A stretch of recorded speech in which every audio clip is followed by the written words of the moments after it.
Bonjour à tous et bienvenue dans Miss Martinique Experience. Vous me connaissez sûrement comme votre Miss en titre, mais aujourd'hui je passe de l'autre côté pour vous faire découvrir nos Miss. Mère de famille, directrice ou chef d'entreprise, comment Miss Martinique nous a fait évoluer.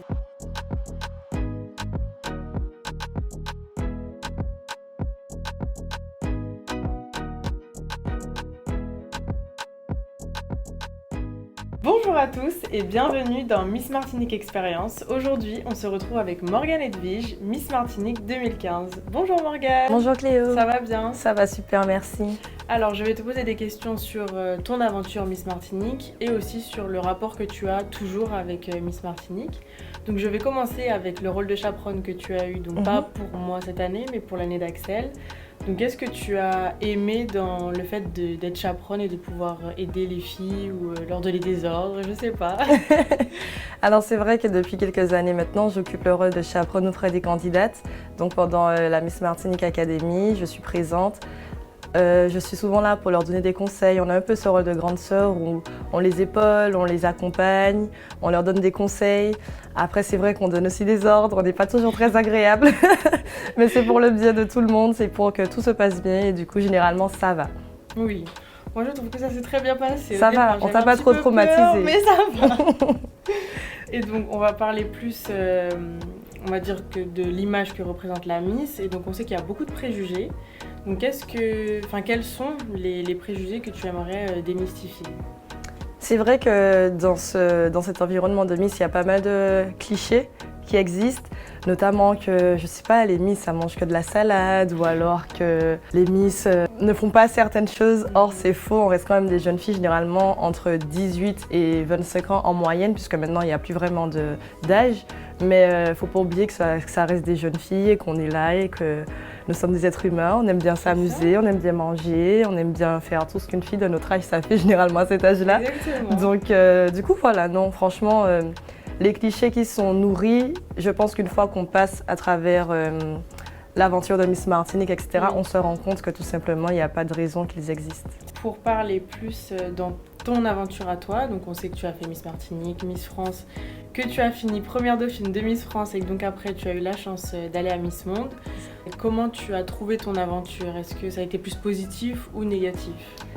Les différentes expériences que j'ai vécues ont pour le coup été toutes positives d'une manière ou d'une autre. C'est vrai qu'il y a du négatif dans tout, mais je ne retiens que le positif. Miss Martinique, c'était une super aventure, j'ai adoré, ce sera à refaire, je referai les yeux fermés. Miss France, c'était génial.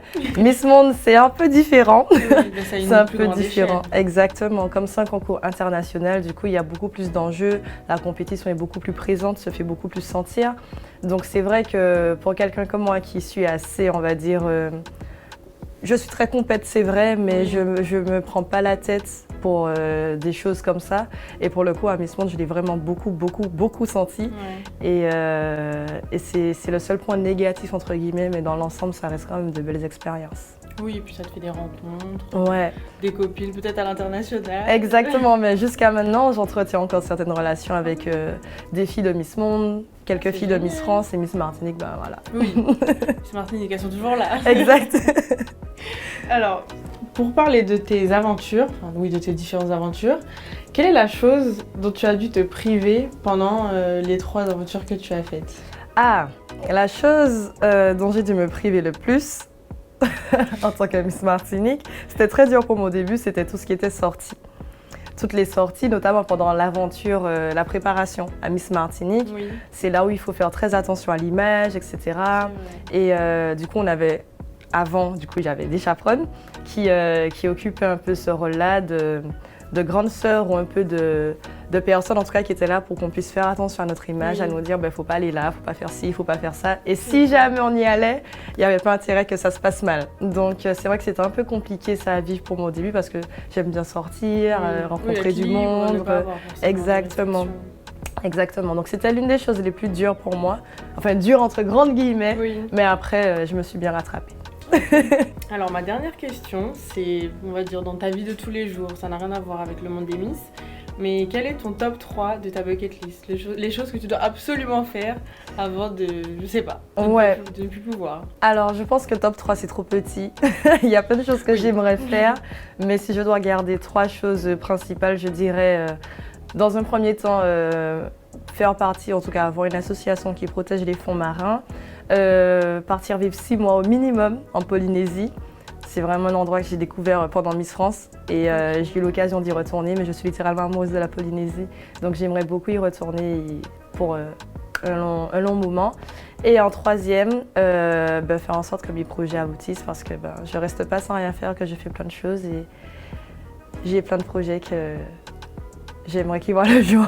Mais oui, en plus on a vu que tu as créé ton entreprise autour du tourisme, etc. C'est ça. Tu peux nous en parler un petit peu de qu'est-ce qui t'a poussé à le faire? Oui, alors ce qui m'a poussé à monter tous ces projets, notamment sur le milieu touristique, c'est que principalement suite à Miss Martinique, en tout cas même avant ça je dirais, j'ai toujours été dans ce milieu touristique, j'ai fait des études dans le tourisme, c'est quelque chose qui m'a toujours animée et suite à Miss Martinique, quand on entre dans ce rôle d'ambassadrice, on se dit bon, sur quoi on peut rebondir éventuellement et pour moi c'était comme une évidence.